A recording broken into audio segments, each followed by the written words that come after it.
할렐루야. 할렐루야. 아멘은 크게 합니다. 할렐루야.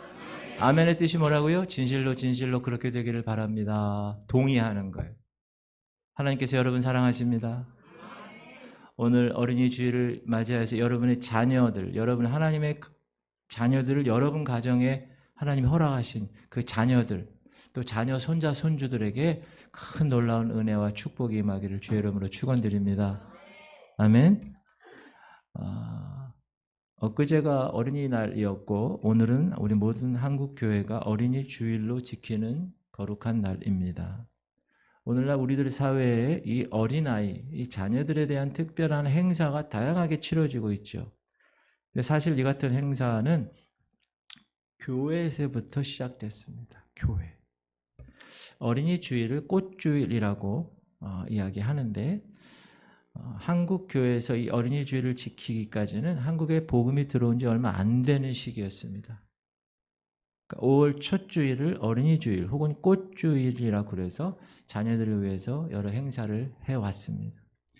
왜 어린이 주일을 꽃주일이라고 부르게 됐는가? 이건 1856년의 일입니다. 미국의 매사추세츠에 있는 제1 유니버설 교회에서 목회하시는 목사님이 한 분 계셨어요. 근데 그분이 자녀들도 우리 어린아이만 하나님께 예배하고 바쳐지고 헌신하는 게 아니라 자녀들도 하나님께 바쳐야 돼요. 그런 내용으로 5월 첫째 주에 특별 예배를 드리게 됐어요.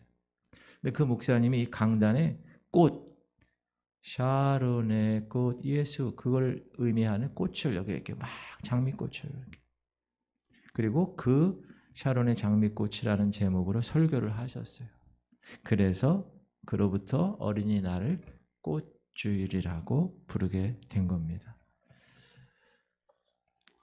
영국 속담에 이런 속담이 있습니다. 집안에 애들이 없는 것은 지구에 태양이 없는 것과 같다.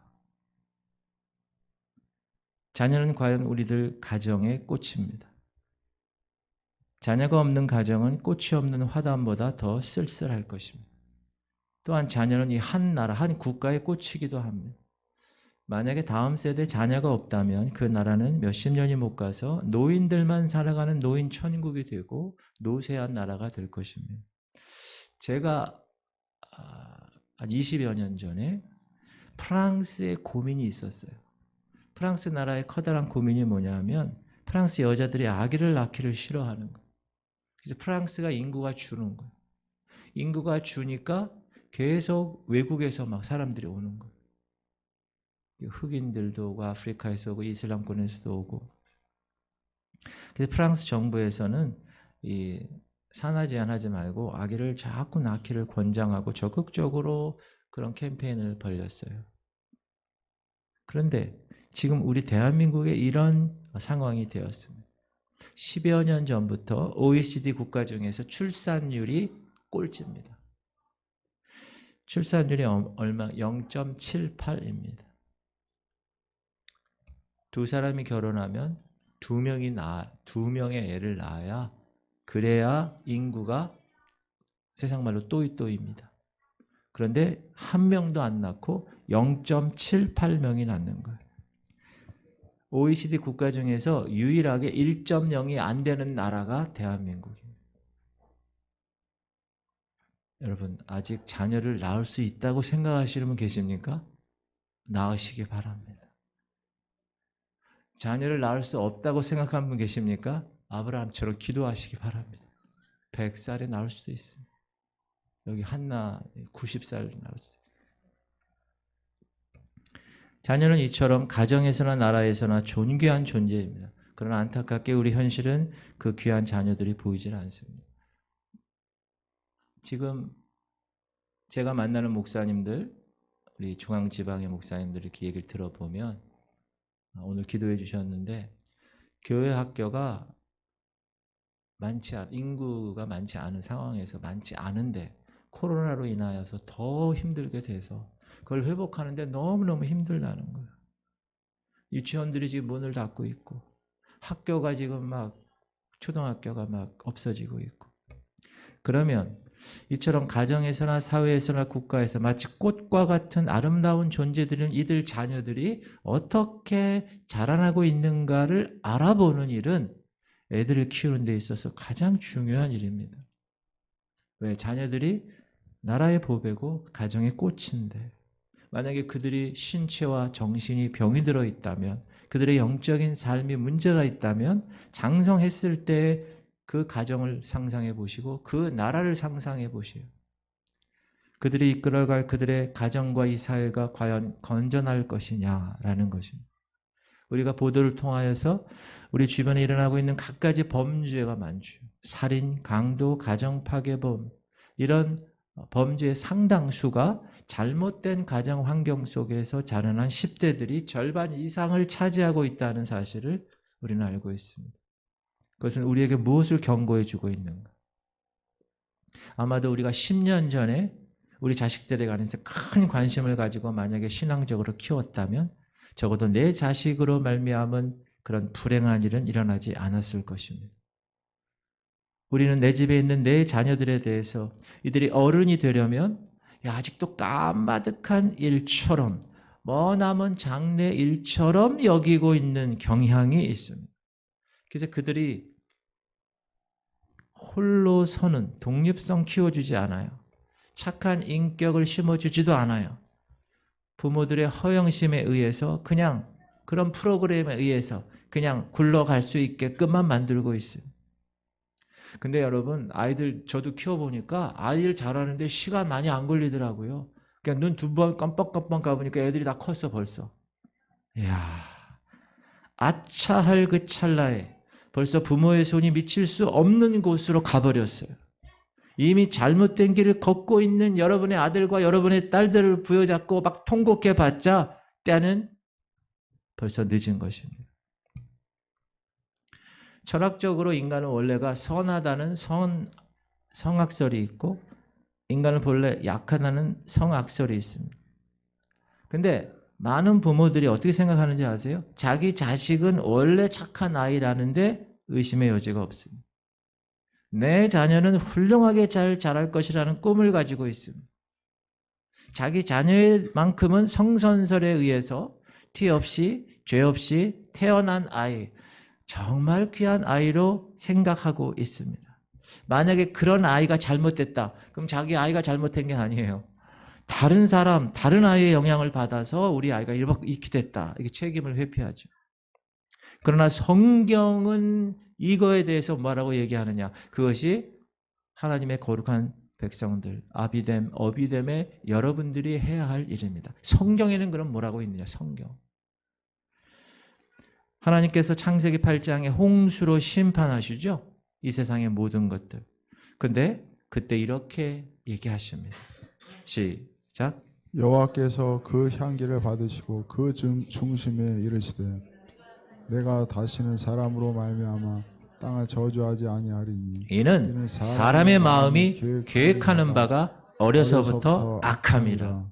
내가 전에 행한 것 같이 모든 생물을 다시 멸하지 아니하리니. 따라합시다. 사람의 마음이 계획하는 바가 어려서부터 악함이라. 여러분 자녀 키워보면 애들에게 하나도 안 가르쳐줘도 어떻게 해요? 악을 행하는 걸 볼 수 있어요. 내 거야! 시기, 질투, 소유욕.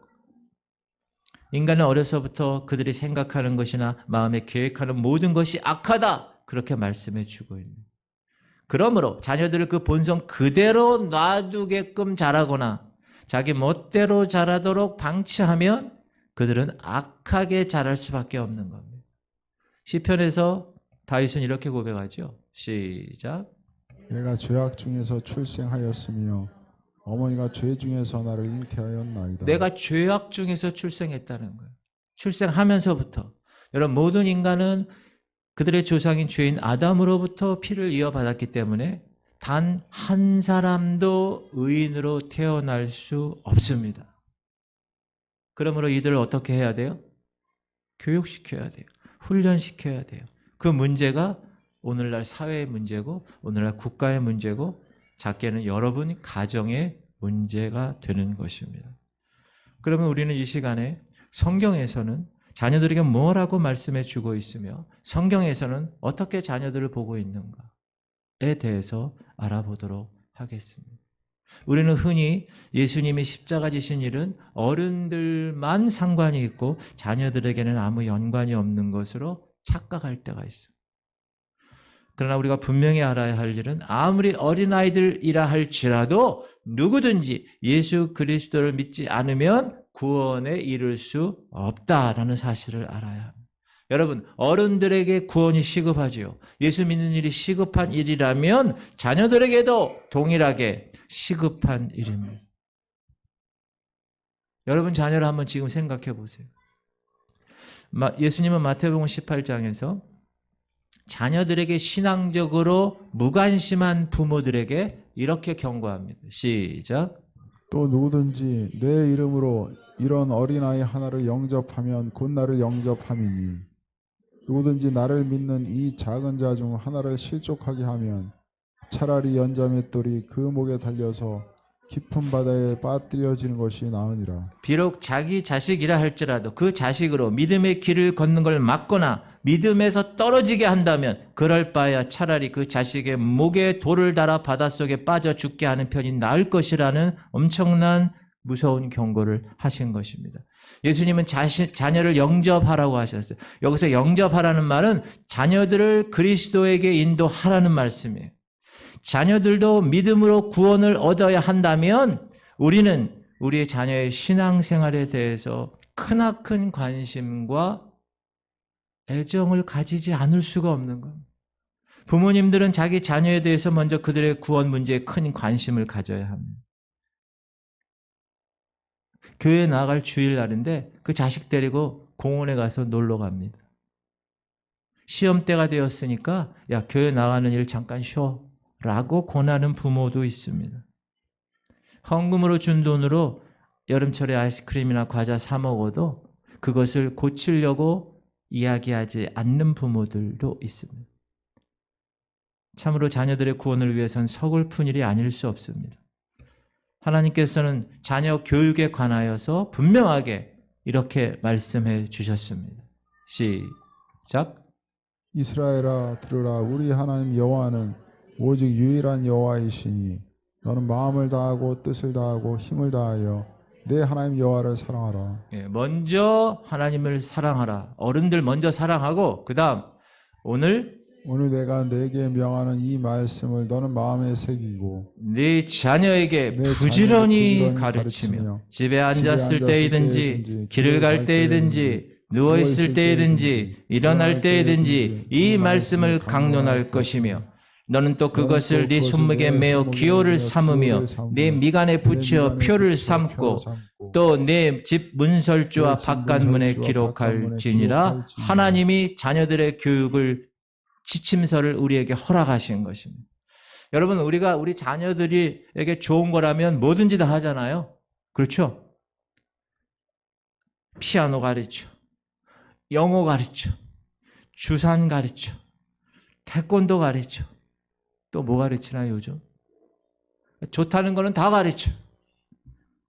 그런데 우리들 부모들은 자기 자식이 교회 잘 나가는지 신앙적으로 잘 성장하고 있는지에 관해서는 별로 관심을 갖지 않아요. 성경 읽으면 야 그거 못하러 성경 읽냐 지금 이 귀한 시간에. 헛된 시간이라고 생각해요. 야 교과서 읽어. 그걸 더 대견하게 여기는 부모들. 그러나 오늘 주신 본문 잠언 22장 6절에 나오는 보면 아이들에게 마땅히 가르치라고 그랬어요. 시작. 마땅히 행할 길을 아이에게 가르치라. 그리하면 늙어도 그것을 떠나지 아니하리라. 가정에서 자녀들을 바르게 키우려면 자녀들에게 마땅히 가르쳐야 할 것을 가르쳐야 한다는 거예요. 어려서부터 그것도. 이렇게 가르치면 그 자녀는 이제 늙어서도 그 길을 떠나지 아니한다라고 얘기하는. 목사님, 그럼 어떻게 가르칩니까? 무엇을 가르칩니까? 구원의 도리를 잘 가르쳐. 이 가장 중요한 거예요, 여러분. 시작. 사람이 만일 온 천하를 얻고도 제 목숨을 잃으면 무엇이 유익하리요? 사람이 무엇을 주고 제 목숨과 바꾸겠느냐? 여러분 여기 한 1,000억이 있어. 1,000억. 그리고 딱 주면서 당신 이거 줄 테니까 당신 생명하고 바꿔. 그럼 여러분 바꾸겠어요? 바꿀 사람 손 들어 한번 들어보세요. 바꿀 사람.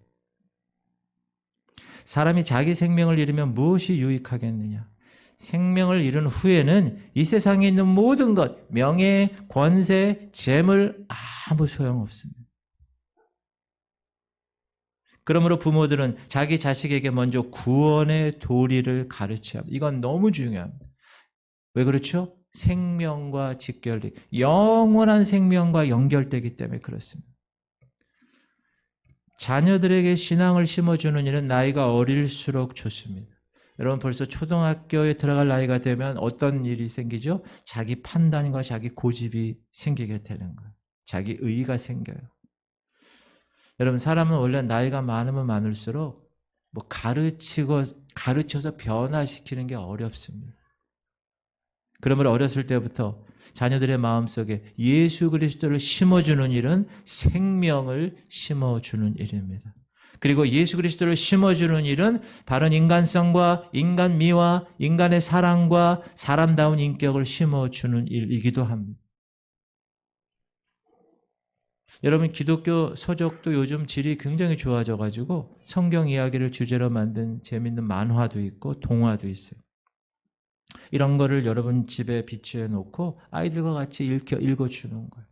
하나씩 하나씩. 그러면서 애들이 물어보면 대답해 주는 거예요. 근데 요즘 자녀들은 책을 읽지 않습니다. 책을 보지 않습니다. 모두 뭐만 들고 다녀요? 스마트폰만 들고 다녀요. 요즘 애들 보면은 지금 저기 2-3살 돼도요. 탭 해가지고 탁탁탁 다 해요. 요즘. 여러분의 자녀들이 스마트폰에서 무엇을 보고 있는지, 지금 어디에 노출되고 있는지 점검하셔야 합니다. 그리고 여러분 나름대로 이것을 선하게 이용할 수 있어야 됩니다. 정말 영적인 양질의 좋은 내용의 콘텐츠가 있다. 그럼 같이 공유하는 거예요. 같이 보는 거예요. 같이 나누는 거예요. 특별히 구원에 관해서 여러분 반드시 알려줘야 합니다. 자녀들이 구원의 확신이 있는지 없는지 여러분 만약에 없으면 어떻게 해야 돼요? 여러분이 가르쳐야 합니다. 아멘 하시죠? 아멘 하세요. 여러분이 구원의 확신도 없고 그냥 일주일에 한 번 종교인처럼 다니고 내가 오늘 죽어도 천국에 갈지 말지 고민하고 있다면 곤란합니다. 그럼 여러분이 먼저 구원의 확신이 있으셔야 돼요. 그리고 나서 그 구원의 확신을 정확하게 여러분 자녀에게 가르쳐 줘야 됩니다. 지금 우리 교회는 제자 훈련을 통해서 한 사람 한 사람 구원의 확신을 점검하고 있습니다. 이건 너무 중요한 일입니다. 왜냐하면 그건 생명과 연결된 거기 때문에 그렇습니다. 이제 그렇게 훈련 받았으면 이제 여러분이 여러분의 자녀들의 구원을 점검해야 합니다. 하나님이 하나님의 자녀를 여러분에게 보내준 거예요. 하나님이 이 아들과 딸을 누구에게 보내줄까 고민하다가 여러분 가정에 보내준 거예요. 여러분이 결혼해서 낳은 아들이 아니에요. 여러분이 결혼해서 얻은 딸이 아니라고요. 물론 그렇게 결혼해서 육체적으로 낳았지만 하나님이 다 섭리하셔서 여러분의 가정에 보내주신 자녀들입니다. 약속의 자녀로 보내주신 아들, 약속의 자녀로 보내주신 딸. 하나님, 이 부모의 신앙의 게으름으로 인해서 우리 자녀들이 구원받지 못하고 구원 확신도 갖고 있지 못하고 그런 게으름으로 인해서 세상 속에서 그냥 세상 풍조에 있다가 세상 가치관에 살고 있다가 영원한 생명의 길을 놓치게 되면 그런 부모와 저 어떻게 해야 돼요? 점검할 수 있어야 됩니다.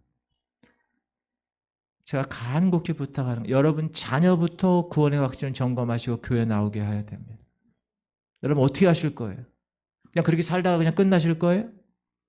그러니까 집에만 이렇게 있고 그렇게 구원에 관한 전혀 여러분의 어떤 것을 관여하지 않고 그러다 그냥 끝나실 것입니까?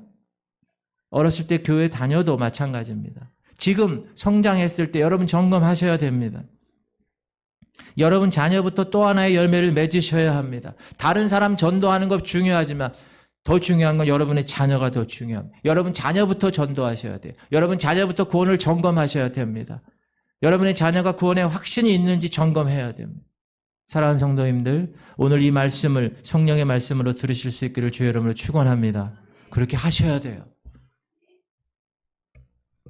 그리고 두 번째는 자녀에게 인생을 바르게 살아가는 길을 가르쳐야 합니다. 자녀들은 지금 여러모로 그들 나름의 인생을 살고 있어요. 그런데 그들 인생길을 누가 지도하고 있습니까? 자녀들 손에 있는 스마트폰이 지도하고 있어요. 인터넷이 지도하고 있어요. 매스미디어, 유튜브가, 넷플릭스가 지도하고 있어요. 그런데 여러분 자녀들 손에 있는 그 스마트폰을 통해서 불건전한 프로그램, 폭력, 음란, 자녀들의 신앙과 양심과 그 음란한 생활을 품게 하고 그 정서를 잠식하고 있는 거예요. 그들 마음속에 악한 생각을 심어주는 거예요. 그들 마음 가운데 한탕주의를 하는 거예요. 그들 가운데 한 번에서 내가 인생 먹고 살아야지. 세상의 풍조를, 세상의 가치를, 오징어 게임 뭐예요? 다 그거예요. 내가 죽여야 저걸 다 받는 거예요. 더 글로리 뭐예요? 저 보진 않았는데. 학폭 아니에요, 학폭. 세상의 풍조를 알려줍니다. 세상의 가치관을 알려줘요. 진화론에 빠지게 합니다. 인본주의에 물들게 합니다. 사랑하는 성도님들, 끔찍한 사건 사고의 주인공들을 붙들어서 알아보면 뭐죠? 한결같이 인터넷에서 보고 따라했다는 거예요. 유튜브에서 보고 했다는 거예요. 그러므로 우리는 집에서 우리들 자식들에게 인생을 제대로 살아나가는 방법을 가르쳐야 합니다. 그렇다면 무엇으로 가르칩니까? 하나님 말씀으로 가르치는 거예요. 할렐루야. 어려서부터 가정에서 하나님의 말씀대로 살아가는 방법을 가르치는 거예요. 그 자녀는 그러면 그 인격이 어려서부터 예수 그리스도의 인격을 닮아가는 거예요. 본받게 되는 거예요. 누구든지 그리스도 안에 있으면 새로운 피조물이라고 그랬어요. 그러므로 부모된 여러분들, 제가 여러분 주님의 이름으로 권면합니다. 그리스도 안에서 높은 인격의 표준을 부모들이 아이들에게 보여주어야 합니다. 부모들의 자식들에게 예수 그리스도의 인격, 베드로의 인격, 사도 바울의 인격을 보여줄 수 있어야 하는 거예요. 자녀들은 부모의 뒷모습을 보고 배우고 자랍니다. 여러분, 지금 여러분 자녀들에게 가정에서 어떤 모습을 자녀에게 보여주고 있습니까? 교회는 다니는데도 불구하고 교회 비판하고 목사 비판하고 마음에 안 드는 성도들을 비판하고 계십니까? 헌금 얼마 내는 거 가지고 다투고 계십니까? 그 모습을 지금 여러분 자녀들이 보고 자란다는 사실을 꼭 명심하십시오. 부모들이 먼저 새로운 피조물이 되었음을 자녀들에게 보여주어야 합니다. 하나님 말씀대로 살려고 하는 그 모습을 보여줘야 돼요. 야, 엄마 아빠는 그래도 기도하는 분이야. 아, 우리 부모님 정말 세상 사람들과 달라. 하나님 말씀대로 정말 살아가는 사람들이야. 이렇게 자녀들이 고백할 수 있도록 기도와 말씀과 성령 충만한 삶을 여러분들 자녀들에게 보여주어야 합니다. 여러분 자녀들을 스마트폰에서 구출하십시오. 그리고 인생의 바른 길로 인도하십시오. 그것이 구원받은 부모가 해야 할 모습입니다. 그런 여러분들 되시기를 주의 이름으로 축원합니다. 그렇게 하셔야 하는 거예요. 그것은 우리가 해야 할 영역이에요. 세 번째는 참된 축복이 무엇인지 가르치는 거예요. 야, 인생의 복을 받을 수 있는 것은 성경에 있어. 하나님 말씀에 있단다. 자녀들에게 이 세상에서 정말로 잘 살아가는 비결은 사업가로 정치가로 자녀들에게 크게 성공할 수 있는 비결이 다른 곳에 있는 게 아니란다. 바로 이 성경 안에 있단다. 하나님 말씀 순종에 있단다. 그리고 부모들이 그렇게 본을 보여야 됩니다. 자녀들 앞에서. 부모들이 가정에서 비신앙적인 생활을 하면서 자녀들 앞에서 부정을 저지르고 거짓말하고 부정한 방법으로 이익 챙기고 비신앙적 방법으로 사업을 경영한다면 그 자녀들은 절대로 신앙적인 축복관을 심어줄 수 없습니다. 자녀들이 철이 들어 어느 정도 자란 후에는 그 버릇 고치기가 불가능합니다. 그래서 어려서부터 하나님 말씀을 그의 마음속 깊숙이 새기도록 신앙적으로 지도해야 합니다. 그렇다면 그 자녀는 결코 벗어나지 않는다고 그랬어요. 분명하게. 마땅히 행할 길을 자녀에게 가르치라. 그리하면 늙어도 그것을 버리지 않는 거예요. 어느 분이 이런 얘기를 했어요. 사람의 품격 조성에 있어서 아이들이 3살만 되면 벌써 부모는 할 수 있는 일의 절반을 했다는 것을 기억해야 한다. 우리나라 속담에도 3살 버릇이 80까지 간다는 말이 있습니다. 우리들이 가장 소중하게 여기며 보배보다 더 귀하게 여기는 우리들의 자녀들을 하나님의 말씀으로 가르치고 본을 보이면서 그들의 생활 습성이 되게끔 가르쳐야 합니다. 이것은 자녀들의 인격 형성을 정확하게 길러주는 일입니다. 그리고 집에서 그 부모들이 신앙의 본을 보여주는 데서만이 가능합니다. 사랑하는 성도님들, 우리의 신앙생활은 다른 사람들에게 속일 수 있습니다. 목장 리더에게 속일 수 있습니다. 여러분의 신앙생활 목사에게도 속일 수 있어요. 그러나 자기 집, 자기 자녀들에게는 속일 수 없습니다. 여러분의 신앙생활을 거울처럼 훤히 바라보는 감시자가 바로 여러분 집에 있습니다. 하나님이 세우신 그 감시자가 바로 여러분의 자녀들이기 때문에 그렇습니다. 세상에서 우리 아버지 잘 나가. 예배도 잘 나가. 근데 사업상 바쁘면 교회 빠져. 우리 아버지 교회 안수 집사님인데 집에 베란다에서 몰래 담배 피워. 우리 아버지 교회에서는 천사야. 집에만 오면 엄마랑 계속 싸워. 우리 아버지 믿음 있다고 그래. 근데 헌금에 얼마나 인색한 줄 알아? 여러분의 한 행동이 모두 여러분 자녀의 머리에 비디오 필름처럼 사진처럼 자세하게 박혀 있습니다. 사랑하는 성도님들, 집에서 내 자식들에게 기도하는 모습을 보여주실 수 있어야 합니다. 공동체 성경 읽기를 읽는 모습을 보여주세요. 생명의 삶 큐티하는 모습을 보여주세요. 주의를 철저히 지키고 온전한 11조 생활하고 교회를 성실히 섬기며 진실한 마음으로 예수 그리스도를 섬기는 그 모습이 여러분 믿지 않는 배우자에게, 특별히 여러분 자녀들에게 보여주어야 하는 것입니다. 그것은 우리의 몫입니다. 여러분의 몫이에요. 여러분 그렇게 하셔야 합니다. 할렐루야. 아멘. 크게 하십시오. 그렇게 하셔야 된다고. 오늘은 어린이 주일입니다. 우리는 참으로 자녀들을 사랑하는 마음을 가져야 합니다. 자녀들을 사랑하는 마음은 자녀를 가정의 우상으로 섬기는 일이 아닙니다. 여러분, 자녀를 우상으로 섬기는 사람이 있어요. 엄마 치마폭에 감싸주는 일이 아닙니다. 돈으로 치장하고 옷으로 치장시켜주는 일이 아닙니다. 그들의 장래를 깊이 생각해서 하나님의 말씀으로 올바르게 가르치는 것입니다. 따라합시다. 우리 자녀는 하나님이 나에게 맡기신 하나님의 자녀입니다. 믿습니까? 그 확신을 가지셔야 돼요. 어떻게 하다 보니까 나왔어? 그게 아니라는 거예요. 하나님의 자녀를 하나님이 여러분 가정에 맡겨주신 거예요. 그러므로 하나님 앞에 책임지는 양육 태도가 반드시 필요한 것입니다. 마땅히 행할 길을 가르쳐야 됩니다. 만약 부모된 자로 마땅히 자녀에게 가르칠 것을 가르치지 않았다면 그건 하나님 앞에서 직무유기입니다. 여러분, 하나님 앞에 갔을 때 뭐라고 그러시겠어요? 너 뭐 하다 왔어? 네 자녀, 네 아들, 딸 어떻게 하다 왔니? 여러분 뭐라고 그러겠어요? 글쎄요. 사랑하는 성도님들, 여러분들의 가정의 꽃이고 이 사회의 기둥인 자녀들, 하나님 말씀으로 아름답게 키우고 하나님께 바침으로 인해서 하나님으로부터 칭찬받는 부모, 하나님의 축복받는 자녀, 천국 가정 되실 수 있기를 주의 이름으로 축원합니다. 우리 찬양하고 기도합시다.